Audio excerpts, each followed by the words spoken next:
Doctor Pushpa Bhardwaj Wood New Zealand में शिक्षा, हिंदी और वित्तीय प्रबंधन से जुड़ी हुई हैं।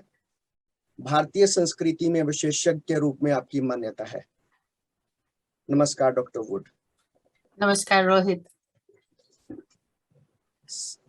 न्यूजीलैंड में हिंदी शिक्षण औपचारिक तौर पर तो नहीं है, लेकिन अनेक हिंदी सप्ताहांत विद्यालय हैं। आपके वेलिंगटन का हिंदी स्कूल सबसे शायद पुराने हिंदी विद्यालयों में से एक है। डॉक्टर वुड, हिंदी शिक्षण का क्या भविष्य देखती हैं? देखो, जहां तक हिंदी शिक्षण के भविष्य का बात है, ये बहुत कुछ इस बात पर निर्भर करता है कि माता पिता का हिंदी के प्रति कितना लगाव है और माता पिता हिंदी को अपने बच्चों के जीवन में कितना महत्वपूर्ण या बिल्कुल महत्वपूर्ण नहीं मानते। क्योंकि कोई भी भाषा हो, चाहे वो हिंदी हो, अंग्रेजी हो, कोई भी भाषा हो, उस भाषा की शुरुआत जो होती है वो माँ के गर्भ से हो जाती है, शुरुआत हो जाती है। और वही जो है फिर धीरे धीरे धीरे धीरे घर से पनपनी शुरू होती है और फिर वो बाहर निकलती है स्कूलों में।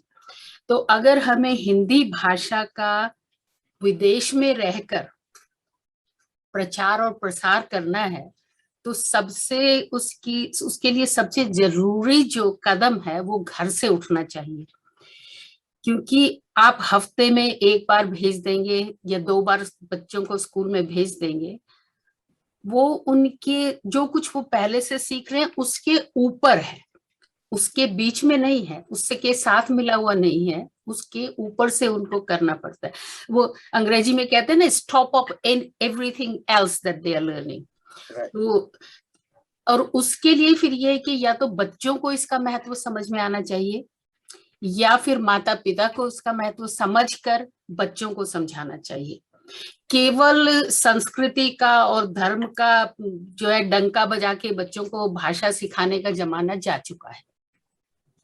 ये जो बच्चे हैं ये 21वीं सदी में पैदा हो रहे हैं। इन बच्चों का नजरिया सीखने के प्रति भी अलग है और उसकी महत्ता के प्रति भी अलग है, और वो समझना हमारे लिए बहुत जरूरी है। न्यूजीलैंड में हिंदी के कितने विद्यालय और विद्यार्थी होंगे? जहां तक मेरी जानकारी है उसमें कम से कम 10 से लेकर के और 12-15 के बीच में जो है विद्यालय खुल चुके हैं। सबसे ज्यादा जो है वो या तो वेलिंगटन में है या ऑकलैंड में है, क्योंकि जनसंख्या भी ज्यादा है और वेलिंगटन में सबसे पहले शुरू भी हुआ था। अभी सबसे नया जो खुला है वो रोटोरुआ में खुला है। तो लगभग जितने भी बड़े बड़े शहर हैं न्यूजीलैंड में, उनमें आपको छोटे या बड़ी मात्रा में जो है हिंदी विद्यालय मिल जाएंगे। लेकिन अगर आप बच्चों की संख्या देखते हैं तो उसमें थोड़ा ये देखना पड़ेगा कि आप जो नियमित रूप से आ रहे हैं उनकी संख्या गिनना चाहते हैं या जो जब मन किया आ गए और जब मन किया चले गए उसमें। तो अगर आप एवरेज लगाएं और ये भी देख के चलें कि मान लीजिए हर विद्यालय में 20 के करीब जो है छात्र या छात्राएं आ रही हैं, तो उसको आप अगर 15 से भी गुना करें तो आप देखिएगा कि तकरीबन जो है हम बात करें 250 से लेके 300-400 तक के छात्रों की। ये संख्या ऊपर नीचे हो सकती है, क्योंकि ये इस बात पर भी निर्भर करता है कि बच्चे किस दिन आ रहे हैं और किस लिए आ रहे हैं। वो सांस्कृतिक कार्यक्रमों के लिए आ रहे हैं या वो भाषा अध्ययन के लिए आ रहे हैं। और यहाँ बच्चे किस स्तर की हिंदी सीखना चाहते हैं, उनके अभिभावकों की क्या राय है? आपने शायद इस पर कोई सर्वेक्षण भी किया हो कि वो क्या चाहते हैं, किस तरह की के स्तर की हिंदी पढ़ना चाहते हैं?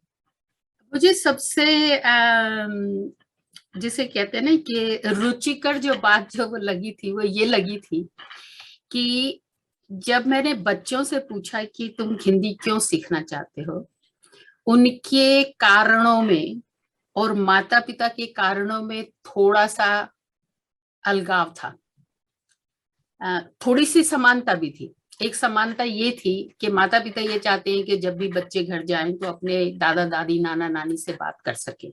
ये उनका एक मूल मंत्र था। और वही बात जो थी वो बच्चों में भी देखने को मिली कि जब मैं घर जाऊं, जब मैं वापस जाऊं तो नाना नानी से, दादा दादी से बात करें। लेकिन वो एक बहुत छोटा जो था ना वो कारक था उसमें। तो पर ज्यादातर जो खास करके 10 से ऊपर की उम्र के जो बच्चे थे उनका कहना ये था कि यदि मैं भाषा सीखता हूँ या सीखती हूँ तो मेरे लिए सबसे पहले मेरी मातृभाषा सीखना ज्यादा जरूरी है बजाय इसके कि मैं हिंदी सीखूं। अब आप ये देखिए कि न्यूजीलैंड में जो भारतीय मूल के हैं वो केवल हिंदी भाषी ही नहीं है, संख्या में हिंदी भाषी हैं लेकिन ज्यादा हैं, लेकिन केवल नहीं है। तो हमारे पास और भी भारतीय भाषाओं के छात्र और छात्राएं हैं जो हिंदी सीखने के लिए आते हैं। तो उनके साथ मुझे बात करके ये लगा कि यदि उन्हें अच्छी तरह से उनके साथ बैठकर बराबरी के तौर पर उनके साथ वार्तालाप किया जाए और उनसे उनकी इच्छाओं को पूछा जाए और उनसे उनके सीखने के कारणों को पूछा जाए और किस तरीके से सिखाया जाए इस बारे में पूछा जाए तो शायद हिंदी का भविष्य बहुत आगे बढ़ सकता है। अब सबसे बड़ी जो देखने में ये आती है, जो मैंने पिछले 40 साल से देखा है कि यहाँ के शिक्षित ऐसे अध्यापक कम हैं और जो भारत से आए हुए अध्यापक हैं वो ज्यादा है। मैं इसलिए ये बात ध्यान देना चाहती हूँ कि जो भारत से आए हुए अध्यापक हैं उनका पढ़ाने का तरीका एकदम अलग है और जो यहाँ से शिक्षित हैं जिनको यहाँ से प्रशिक्षण मिला हुआ है उनका पढ़ाने का तरीका अलग है। तो इसका बहुत ज्यादा फर्क पड़ता है कि हम बच्चों के मूल्यों को, बच्चों की इच्छाओं को, बच्चों की समझदारी को, बच्चों के सीखने के तरीकों को कितनी मान्यता देते हैं अपनी योजना बनाने में। तो क्या यहाँ पर कुछ शिक्षक ऐसे भी हैं जो यहीं पर प्रशिक्षित हुए हिंदी जैसे अगर वो पढ़ाना चाहते हैं तो? यहाँ पर कुछ हैं, थोड़े से हैं, ज्यादा नहीं है। कुछ शिक्षक ऐसे हैं जो यहाँ पर शिक्षित हो चुके हैं, जिन्होंने यहाँ से प्रशिक्षण लिया है, लेकिन ये जरूरी नहीं है कि उन्होंने यहाँ से दूसरी भाषा सिखाने का प्रशिक्षण लिया हो। उदाहरण के लिए यहाँ से प्रशिक्षित शिक्षक मान लीजिए अकाउंटेंसी में है, कॉमर्स में है और जो वो है विषय हैं उनमें प्रशिक्षित हैं और चूंकि हिंदी वो अच्छी बोलते हैं और चूंकि हिंदी जो है उनकी पहले से ही काफी अच्छी है, वो ये सोचते हैं कि क्योंकि हिंदी मेरी अच्छी है और क्योंकि मैं यहाँ के व्यवस्था में प्रशिक्षित हूँ, मुझे हिंदी पढ़ाने में कोई दिक्कत नहीं होनी चाहिए ना। और लेकिन क्या ऐसा है? नहीं, दिक्कत होनी चाहिए मेरे विचार में, इसलिए कि जो भारत में हिंदी पढ़ाई जाती है या फिजी में जो हिंदी पढ़ाई जाती है या मॉरिशस में जो जहां हिंदी बहुल भाषी हैं वहां यदि हिंदी पढ़ाई जाती है तो हिंदी के विषय का और हिंदी में जो पढ़ाया जाता है उस पे बहुत अंतर है। यहाँ पर पढ़ने वाले बच्चों को अब अगर आप अ से अनार और आप से आम और ई से इमली और ई से ईख सिखाएंगे, जिन बच्चों ने कभी ना तो अनार देखा है, जिन बच्चों ने ना कभी ईख देखी है, वो उसके साथ कैसे अपना संबंध बनाएंगे, है ना। संदर्भ तो नहीं बन पाता ना। तो हमारी जो सबसे बड़ी जो कमजोरी है वो ये है कि हमने अभी तक ये पूरी तरह से निश्चित नहीं किया है शिक्षकों ने कि हम हिंदी को यहाँ पर प्रथम भाषा के रूप में पढ़ाना चाहते हैं, मातृभाषा के रूप में पढ़ाना चाहते हैं, द्वितीय भाषा के रूप में पढ़ाना चाहते हैं या विदेशी भाषा के रूप में पढ़ाना चाहते हैं। क्योंकि यदि आप देखिए तो उन चारों के अलग अलग तरीके होते हैं, उसकी विषय सामग्री भी अलग ही होगी और प्रशिक्षण जो शिक्षकों को दिया जाएगा वो भी थोड़ा अलग होगा। तो जो लोग यहाँ से, जिन लोगों ने द्वितीय भाषा में प्रशिक्षण लिया हुआ है, चाहे वो अंग्रेजी द्वितीय भाषा पढ़ाने का हो चाहे फ्रेंच का, किसी भी भाषा का, यदि उन्होंने द्वितीय भाषा प्रशिक्षण लिया हुआ है तो उन्हें हिंदी पढ़ाने में ज्यादा सफलता मिलेगी बजाय इसके कि जो हिंदी में माहिर है। बिल्कुल। आपने एक ये बिंदु उठाया कि जो बच्चे हैं, उन्होंने, जैसे आपने बातचीत उनसे की, वार्तालाप के दौरान उन्होंने आपको बताया कि वे अपनी मातृभाषा में पहले शिक्षा लेना चाहेंगे। तो यहाँ पे जैसे जहाँ तक मुझे जानकारी है, अन्य भाषाओं के भी विद्यालय हैं सप्ताहांत के, और खासकर से जैसे गुजराती भाषा के विद्यालय चलते हैं, ऑकलैंड में भी, वेलिंगटन में भी, अन्य शहरों में भी होंगे। तो क्या, जैसे आप हिंदी से जुड़ी हुई हैं, तो क्या आपको उसके बारे में भी आपके पास जानकारी होगी, और क्या कोई ऐसा डेटाबेस वगैरह डेवलप किया गया कि उनकी जानकारी हो, और उसमें आप किस ढंग से उसको देखती हैं कि वहाँ क्या हो रहा है, वहाँ की स्थितियां, परिस्थितियां कैसी हैं? देखिए, अभी तक यहाँ इस तरीके का डाटाबेस बना नहीं है, जहां तक मेरी जानकारी है। मेरी ये इच्छा है कि अगले आने वाले 2 सालों में जो है, एक फिर से हमने 2-2.5 साल पहले एक सर्वे किया था, जिसमें मैं ये देखना चाहती थी कि हमारे जो हिंदी पढ़ाने वाले अध्यापक अध्यापिकाएं हैं, उनकी सक्षमता का स्तर क्या है। तो वो हमने जब सर्वे किया था, तो उससे मुझे एक तरह से धक्का लगा। धक्का इसलिए कि हम लोग हिंदी पढ़ा रहे हैं, हम इन बच्चों के भविष्य के साथ एक तरह से खेल रहे हैं, जो कि भारतीय भाषा है, हिंदी भाषा का। लेकिन हमारे पास जो शिक्षक थे उस समय, उनके प्रशिक्षण में वो नहीं थी बात जो होनी चाहिए, जो यहाँ के बच्चों के लिए होनी चाहिए। देखिए, यहाँ के बच्चों को शुरू से ही, घर से लेकर के पहली कक्षा में शुरू करते ही आत्मनिर्भर बनाने पर बहुत जोर दिया जाता है ना। तो आत्मनिर्भर हर काम में और आत्मनिर्भर सीखने में, दोनों चीजों पे बहुत जोर दिया जाता है। यहाँ इस बात पर भी काफी जोर दिया जाता है कक्षा में कि बच्चों के विचारों को जाना जाए। उन्हें ये बार बार जो है, उन्हें ये अवसर दिए जाते हैं कि वो अध्यापक अध्यापिका से प्रश्न पूछें कि ये ऐसा क्यों हुआ, कैसे हुआ, मैं इसको ऐसे क्यों नहीं कर सकता या ऐसे क्यों नहीं कर सकती। अब हमारे जो भारत से आए हुए अध्यापक है, उन्हें ये चीज तो बर्दाश्त नहीं होती है ना, देखा जाए तो। क्योंकि उन्हें तो आदत है कि बच्चों को ये कह दिया कि अब जो है, ये अ से अनार को आप 10 बार लिखोगे, क्योंकि आपके हाथ की लिखाई जो है वो गड़बड़ है। तो अब उन बच्चों को, क्योंकि वो जमाना जा चुका है।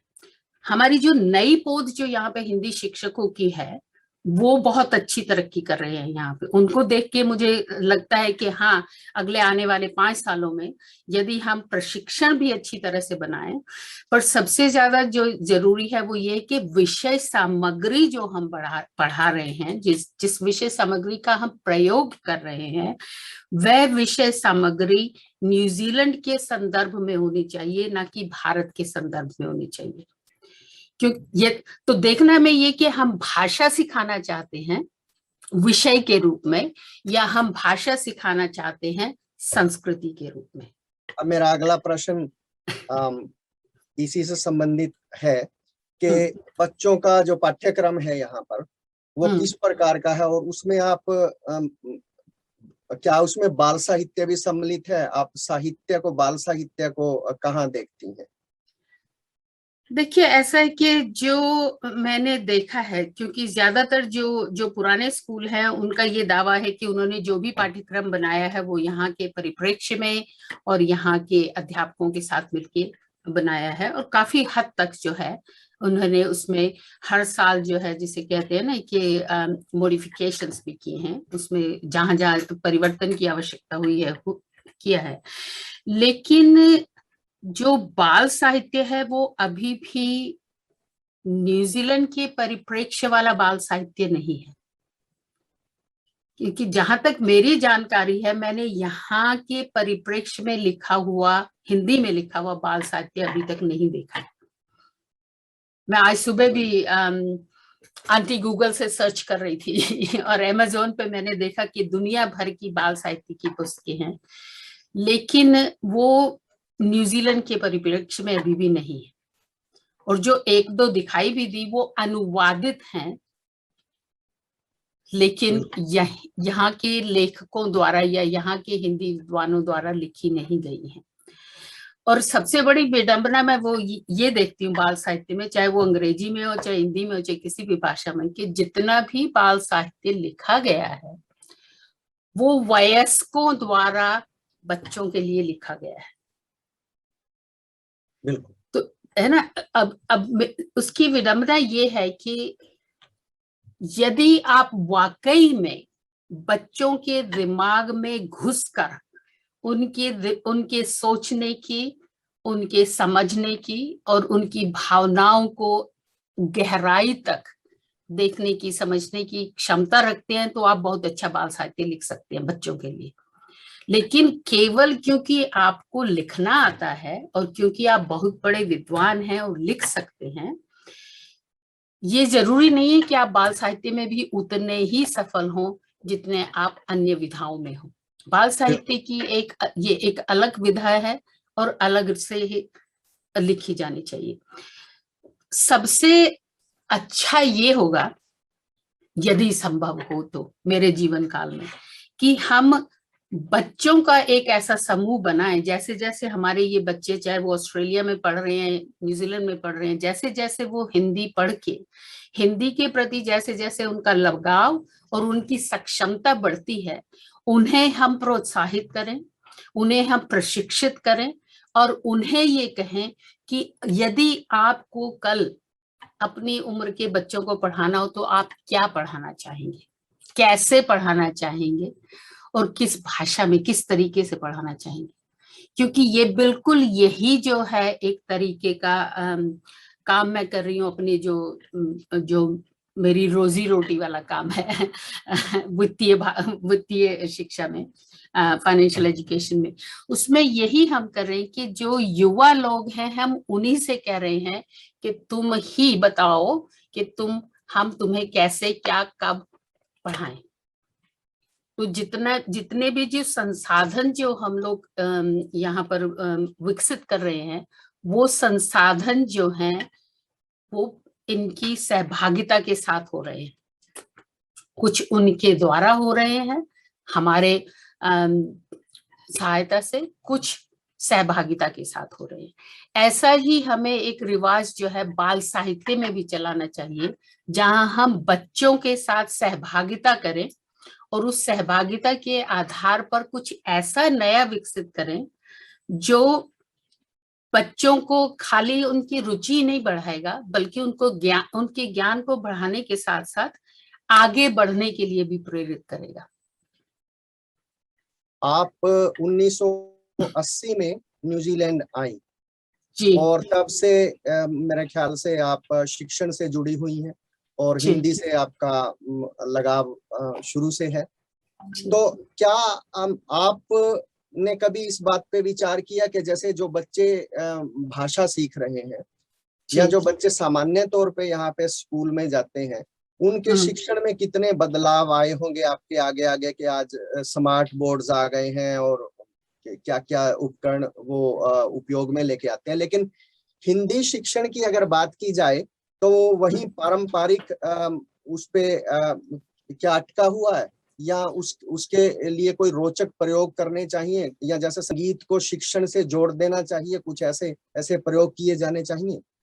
देखिए, ऐसे प्रयोग अन्य कई विषयों में हो चुके हैं जहां संगीत के माध्यम से जो है अध्ययन करवाया जा रहा है अन्य भाषाओं में, है ना। अब आप देखिए तो जो है मानसिक विकार है उनके लिए संगीत का प्रयोग किया जा रहा है ना।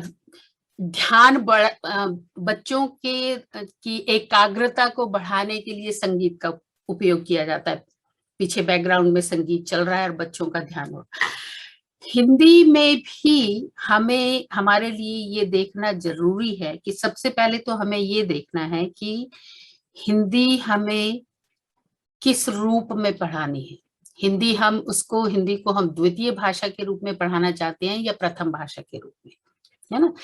अब आप ये देखिए कि हिंदी पढ़ाने के बाद ये बच्चे उसका प्रयोग कहाँ करेंगे, है ना। अगर इनका मूल जो वो मकसद जो है वो सिर्फ दादा दादी और नाना नानी के साथ बात करने से है, तो उसके लिए तो पढ़ाने का तरीका भी अलग है, विषय सामग्री भी अलग है। विद्यालयों की तो मेरे विचार में आवश्यकता ही नहीं है, घर पर पढ़ाए जा सकते हैं, समझे ना। लेकिन यदि हम जब मैंने यहाँ के युवाओं से बात की थी पिछले साल, उनके इसी साल असल में जनवरी में बैठ के मैंने उनसे कहा, आपने कभी ये सोचा है कि अगर आपकी हिंदी भाषा में प्रवीणता बढ़ जाती है, यहाँ न्यूजीलैंड के बच्चे होने के कारण, लेकिन भारतीय मूल के न्यूजीलैंड वासी होने के कारण, यदि आप हिंदी में अपनी प्रवीणता को बढ़ा लेते हैं तो आपके लिए नौकरी के कितने अवसर बढ़ सकते हैं, कभी सोचा है आपने? तो वो मेरी शक्ल देख रहे थे कि जी नहीं, हिंदी का और नौकरी का क्या मतलब। यहाँ पे तो अगर हमें नौकरी के अवसर बढ़ाने हैं तो हमें सबसे पहले मावरी भाषा सीखनी पड़ेगी, क्योंकि उसकी वो ज्यादा है। तो जब मैंने उनके साथ बैठ के चर्चा की कि आप ये देखिए कि आप यहाँ पले बड़े हैं, आपको यहाँ की संस्कृति का अच्छा ज्ञान है क्योंकि वो आपके खून में बसी हुई है? आपको भारतीय संस्कृति का भी अच्छा ज्ञान है क्योंकि वो आपके घर में है। लेकिन आप किस लिए पीछे हैं कि भाषा आपके पास नहीं है। अब आप ये देखिए कि संसार जो है, संसार की सीमाएं जो है वो मिटती जा रही हैं, देशों की आपसी सीमाएं बिल्कुल समाप्त होती जा रही हैं। अब ये देखिए कि उस हिसाब से अंग्रेजी आपको आती है, मावरी आपने सीख ली है, अगर आप हिंदी भी सीखेंगे तो आप ये देखिए कि आप सीमलेसली दोनों संस्कृतियों में घूमते रहेंगे आराम से। यहाँ का पला बढ़ा अंग्रेज को कितनी भी आप हिंदी सिखा दीजिए, लेकिन वह भारत में जाकर उतना कामयाब नहीं होगा जितना कि न्यूजीलैंड में भारतीय बच्चा हिंदी सीखने के बाद कामयाब होगा, क्योंकि वो दो संस्कृतियों को अपने साथ लेकर चल रहा है। इन बच्चों को, यहाँ के बच्चों को, अंग्रेज बच्चों को संस्कृति उनके खून में नहीं है। जो भी संस्कृति आएगी वो ऊपर से आएगी। और ये जो है, मैं उनको बताया कि आपकी सबसे बड़ी एडवांटेज जो है वो तो आपके हाथ में है, जिसका आप इस्तेमाल कर सकते हैं। अब मुझे यहाँ आए हुए 40 साल हो गए हैं, लेकिन और हालांकि मेरा हिंदी से औपचारिक रूप से उसका मतलब ये कि मुझे कभी भी मैंने औपचारिक रूप से हिंदी को नहीं पढ़ाया किसी स्कूल में या यूनिवर्सिटी में। कक्षाएं मैंने बहुत चलाई हैं, आते ही शुरू कर दी थी वयस्कों की। लेकिन मेरी हिंदी की सक्षमता का मुझे क्या लाभ मिलता है, मैं पिछले 40 साल से अनुवाद कर रही हूँ। यहाँ के सरकार जितने भी मतलब डॉक्यूमेंट्स है, कहीं ना कहीं जहां भी मेरी नजर पड़ती है एक ना एक चीज तो मिल ही जाती है। तो अनुवाद की वजह से प्रवीणता है। दूसरा ये कि भारतीय संस्कृति की वजह से, क्योंकि उसे मैंने अपने साथ हमेशा जोड़े रखा है, भाषा के साथ साथ संस्कृति जुड़ी रही है। ये जो उदाहरण है, ये जो लाभ है, वो हम अभी बच्चों को ठीक से समझा नहीं पा रहे हैं कि ये एंड वाली जो है ना, और वाली जो भाषा हमें उन्हें सिखानी है, ये नहीं कि ये मत सीखो वो सीखो। जितना, और बच्चों की तो पहले 5 साल में आप उनको 4-5 भाषाएं तक सिखा सकते हैं और वो उनके साथ रहेंगी। तो एक स्पंज की तरह से होते हैं, सीख जो सामने आ जाए ना। और कोई भी आप नई चीज सीखेंगे, चाहे वो भाषा हो चाहे वो कोई और विषय हो, जब तक उसे अभ्यास नहीं करेंगे वो आपके साथ नहीं टिकेगी। तो भाषा अगर आप हर शनिवार और इतवार को सीखते हैं और बाकी के 6 दिन जो है उसका प्रयोग नहीं होता है, तो उसमें आपकी तरक्की भी उसी हिसाब से होगी जिस हिसाब से आप उसमें रुचि ले रहे हैं और जिस हिसाब से आप उसमें समय बिता रहे हैं। अब माता पिता मैंने ऐसे भी देखे हैं जो बच्चों को ड्राइव किया, छोड़ा, 2 घंटे बाद बच्चों को पिकअप कर लिया, उनके जो है वो उत्तरदायित्व की इतिश्री हो जाती है कि भाई हाँ, मैंने अपना जो है फर्ज निभा दिया है, मेरे बच्चे जाते हैं। कुछ मैंने ऐसे माता पिता देखे हैं जो बच्चों के साथ कक्षा में बैठे रहते हैं ताकि देखें कि क्या पढ़ाया जा रहा है और मैं घर जाकर के इनके साथ इनका अभ्यास करवा सकूं। तो आप खुद समझ सकते हैं कि दोनों में से कौन से बच्चे जल्दी तरक्की करेंगे। अंतिम प्रश्न इस विषय से हटके, न्यूजीलैंड में हिंदी साहित्य और साहित्यिक गतिविधियां और गीत संगीत, इसको आप कहाँ देखती हैं? देखिए, हिंदी साहित्य गीत संगीत में पिछले 10 वर्षों में जो तरक्की हुई है वो मैंने पिछले 30 वर्षों में नहीं देखी थी। तो तरक्की काफी हो रही है। उसके कुछ कारण तो ये है कि यहाँ पे ही बसे हुए प्रवासी भारतीय जो हैं उन्होंने काफी ध्यान देना शुरू किया है। और दूसरा ये कि भारत से आए हुए काफी प्रख्यात लोग भी यहाँ पर आना शुरू हुए, या तो वो नियमित रूप से आते हैं या उन्होंने आके यहाँ निवास करना शुरू किया है। मेरे विचार में भारतीय साहित्य और संगीत का भविष्य यहाँ उज्जवल है, पर मैं हमेशा से आशावादी रही हूँ, इसलिए मुझे हर चीज जो है वो उज्जवल ही दिखाई देती है। लेकिन यदि हम जो बच्चों की जो रुचि है उसको किसी तरह से समेट कर और उनको आगे बढ़ने की प्रेरणा दें और उन्हें संसाधन ऐसे दें जिनका वो प्रयोग करके न कि केवल घर में बल्कि घर से बाहर भी उसकी महत्ता को समझ सकें, तो बहुत अच्छा होगा। क्योंकि मुझे कई बार ये कोफ्त होती है कि जब दो हिंदुस्तानियों को देखिए, मुझे अच्छी तरह से मालूम है कि दोनों को हिंदी आती है, उसके बावजूद जो है वो हिंदी में बात करने से कतराते हैं, है ना। नमस्ते तक करने से लोग झिझकते हैं, जबकि मैंने यहाँ से आज यहाँ आने के 2 साल के बाद से ही मेरी जो फॉर्मल ग्रीटिंग्स है आपने भी देखी होगी, उसमें मैं हमेशा नमस्ते लिखती हूँ। शुरू से लिखती आ रही हूँ। वो अंग्रेजी में लिखती हूँ क्योंकि सभी अंग्रेज यहाँ के लोगों को नहीं पढ़नी आती हिंदी, तो मैं शुरू से तो यहाँ नमस्ते। हिंदी के शिक्षकों को भी ज्यादातर कभी हिंदी में लिखते हुए और वार्तालाप करते हुए या ईमेल करते हुए नहीं देखा है। हाँ, और मेरे तो हस्ताक्षर भी हिंदी में आपने देखे होंगे। तो मैं उन 2 चीजों को हमेशा शुरू से मैं ये साथ लेकर चली, और उससे ये हुआ है कि जहां जहां भी मैंने काम किया है वहां मेरे जो सहकर्मी लोग हैं उन्होंने कहा कि अरे तुम अगर नमस्ते लिखती हो तो फिर मैं भी तो अपनी भाषा में बिल्कुल लिखो, मैं तुम्हें तुम्हारी भाषा में ग्रीट करूंगी। तो अब मैं जितने भी मेरे माओरी कोलीग्स हैं फॉर एग्जाम्पल, उनको मैं हमेशा यही कहती हूँ, नमस्ते कियोरा, राइट, दोनों चलते हैं। और अगर मैं किसी माओरी बुजुर्ग को लिखती हूँ तो कियोरा एंड नमस्ते, फिर मैं उनको पहले मान्यता देती हूँ और फिर मैं अपना पीछे रखती हूँ। तो ये ऐसी चीजें जो है ना वो साथ लाती हैं हमें। बच्चों को ठीक है हम हिंदी पढ़ा देती हैं, लेकिन अगर उन्हें हिंदी बोलने में इतना अपने आप को गर्व नहीं महसूस करेंगे तो फिर चाहे उनकी हिंदी कितनी भी अच्छी हो जाए उससे फायदा क्या होगा? बिल्कुल कुछ भी नहीं। क्योंकि जब भाषा में आपको गर्व ही नहीं है, बोलते हुए ही आपको गर्व नहीं है, मतलब हमारे इतने बड़े बड़े लोग, नेता लोग जो हैं वो आप देखिए खड़े होकर के बोलते, कई बार तो शर्म आती है कि हम यहाँ के जो जो अंग्रेजी भाषी हैं वो तो ग्रीटिंग्स करते हैं हमारी भाषा में, है ना, वो तो बोलते हैं नमस्ते सत श्री अकाल सब कुछ, और हमारे लोग जो हैं वो खड़े होके बड़े गर्व से जी good morning, good afternoon, good evening. तो ये हालांकि कहने को बहुत छोटी बात है, लेकिन बच्चे जो है ना हमारे जो बैठे हुए हैं अनुसरण करते हैं, अनुकरण करते हैं। वो अनुसरण नहीं, वो उसका उस पर बहुत गहराई से सोच रहे हैं, प्रभाव पड़ता है बहुत गहरा। वो बहुत गहराई से देखते हैं कि कहने में और करने में, है ना, कथनी और करनी में जब बच्चे अंतर देख, क्योंकि बच्चों के लिए, छोटे बच्चों के लिए सफेद और काला चलता है, उनके लिए बीच में वो जो है ना वो सलेटी नहीं है, उनके लिए काला है, ये सफेद है। वो ये सलेटी तो बहुत बाद में आता है उनके पास, सलेटी रंग। तो वो देख रहे हैं, और मैं हमेशा यही कहती हूँ, अपने क्षेत्र में भी यही कहती हूँ कि हम जो वयस्क लोग हैं, माता पिता जो हैं, हम बच्चों को उनकी जो इंटेलिजेंस है ना उसको हम बिल्कुल भी क्रेडिट नहीं देते।